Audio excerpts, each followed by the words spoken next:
Hi everyone, welcome to week 14 of our 2017 Home Organizing Challenge. Join me here every week and I'll give you a simple task to focus on throughout the week and you'll baby step your way to a more organized home. Now this week we are focusing on that pesky junk drawer, or maybe junk drawers.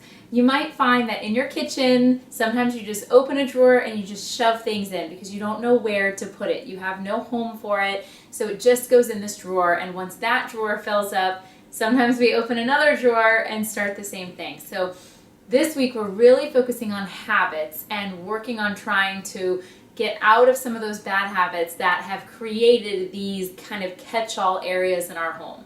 So the first thing that I want you to do in that junk drawer is to take everything out. Go ahead and remove everything from the drawer, lay it all out on a flat surface, and I want you to just start sorting things into category piles. So I want you to put piles together of similar items. So you might find lots of pens and pencils, you might find notepads and other forms of paper. You might find papers, so maybe receipts or correspondence that's just been kind of shoved in this drawer. I want you to put all that together because now's the time to go through it and figure out what you want to keep. Once everything is in those categorized piles, I want you to start looking pile by pile and determining what you want to keep, what you want to maybe donate if there's something that's still in a useful condition, you just don't need it anymore, and what you can just go ahead and toss in the garbage or the recycling. So once you've done that, it's time to create what I call a smart junk drawer, because the reality is we always have a junk drawer. We always have that one place where we just don't really know where this little odds and ends. So all these little pens and pencils, where should we put them?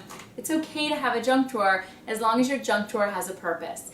And if you were part of our 2016 Home Organizing Challenge last year, you may remember that we did, and I cleaned out my junk drawer, and so we did something similar to this.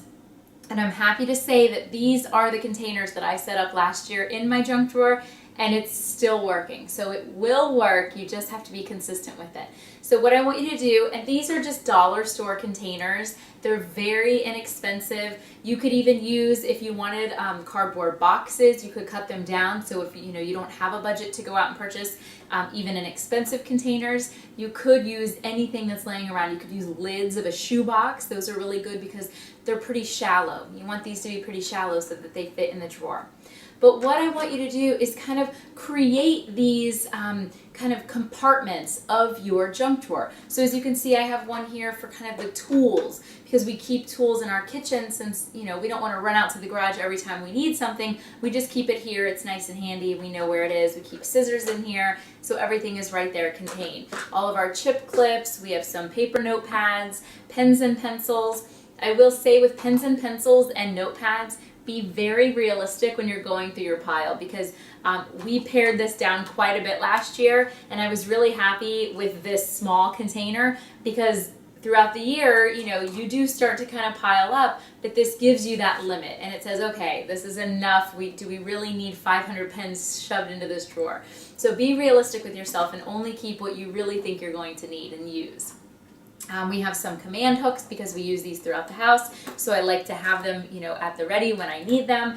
And then candles and matches and things like that, because we always have a birthday. So this way we know exactly where they are.